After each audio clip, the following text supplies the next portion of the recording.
Linkage is done by markers at known positions on chromosomes and then testing the DNA from individuals in the same family who do or do not have IPF and doing associations to determine which markers are associated with those that have IPF. And those have been partially successful for identifying some regions of the chromosomes, and shown here is a region on chromosome 10, and then on the chromosomes depicting how the disease is phenotyped, the distal ends of the short arms of chromosomes 9, 10, and 11, and some other weaker loci on 12 and 3. So these different colors are whether you use only families that have IPF or only families that have mixed conditions, that's the heterogeneous group, meaning UIP, NSIP, DIP, or all of the ones together. So it looks like there are many loci. None of the genes that are within them have been convincingly demonstrated to be the basis for IPF, although we all have the strong suspicion there must be. Those are large regions to hunt, and how long it will take to identify other genes that are related is the most difficult part, and it's not possible, I think, to predict how long that might take. But in this day and time where methods are becoming, so any of you can have your entire genome sequenced for $1,000 or so if you want to go to 23andMe or to search for risk factors. So the price of examining one human genome and sequencing it is coming down and down and down, and eventually all of medicine is moving towards knowing what your genetic defects are. So the estimates are that each of us has 5 to 10 genetic defects that might predict serious disease given the right circumstances. Individuals in these families know one of their risks might be IPF, but it's not that risk is unique to them, it's just that risk might be better understood for them than for all the rest of the population at large.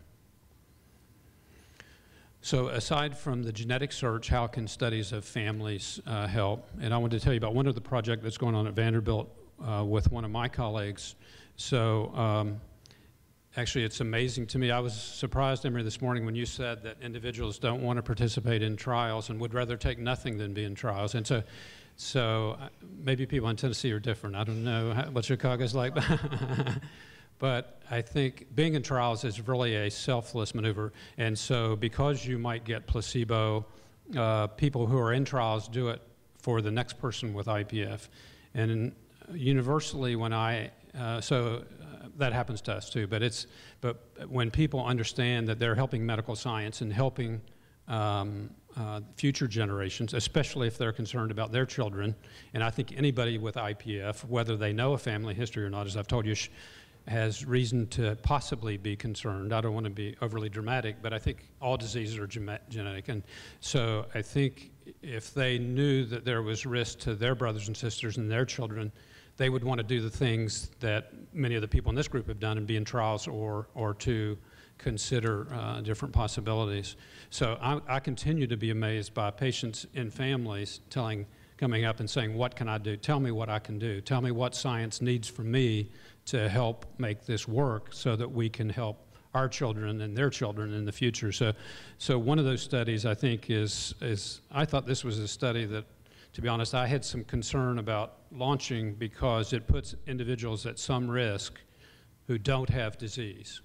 But that's the only way that we're going to find out which of the many 40 cells in the lung, I'm convinced, is abnormal. So this is led by Tim Blackwell, who has an NIHR1, and we've now done bronchoscopy in 20 patients, 20 individuals who have a brother, sister, or parent with IPF. And this is based on the idea to build the evidence that the cell that I showed you earlier, the type 2 alveolar epithelial cell, is the cell of origin for IPF.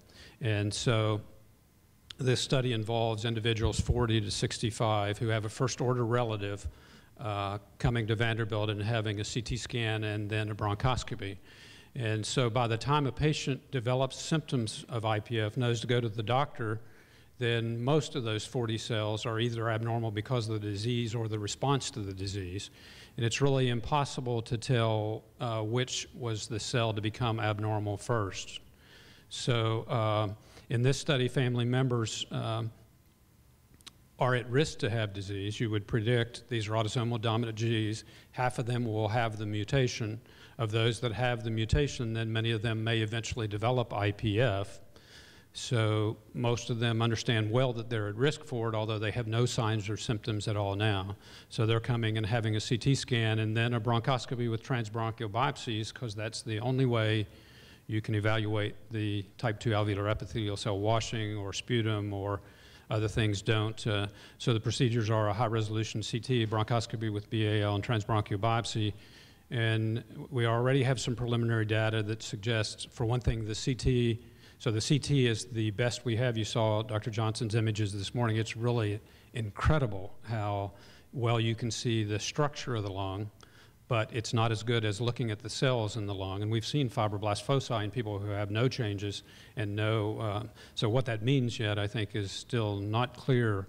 But this is a group of individuals who are at risk to develop future, and 20 patients have come and had a bronchoscopy really from all over the country. So it's studies like this that I think we're going to have the leading edge on understanding what are the first abnormalities, which cell is abnormal, and I'll tell you some more about some abnormalities in those cells where William Lawson, who I also showed you, has extrapolated that information.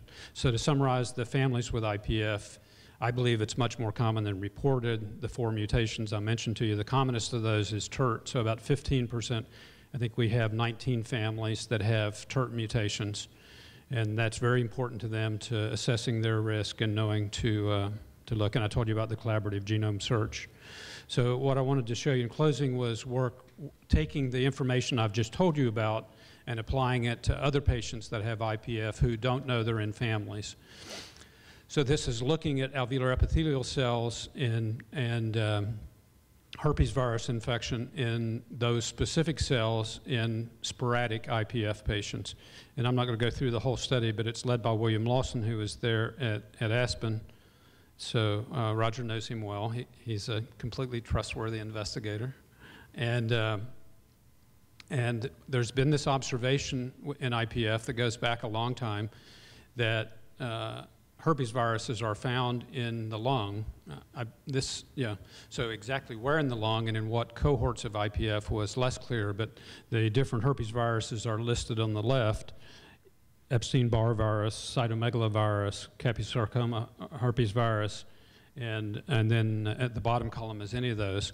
So I told you about surfactant protein C mutation, and it turns out that EBV was present in 2 of 3 patients, and KSHV in 1 of the 3 patients that they did immunohistochemistry for herpes virus in the epithelial cells.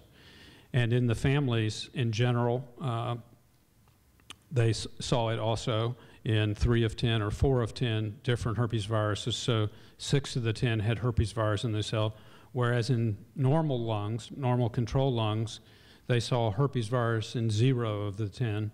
Now, if you look by PCR reaction just from whole lung tissue, in some patients with lung diseases, you see herpes virus there. But interesting to us was that in patients without any of these genetic bases, they saw in sporadic IPF, herpes viruses were also there.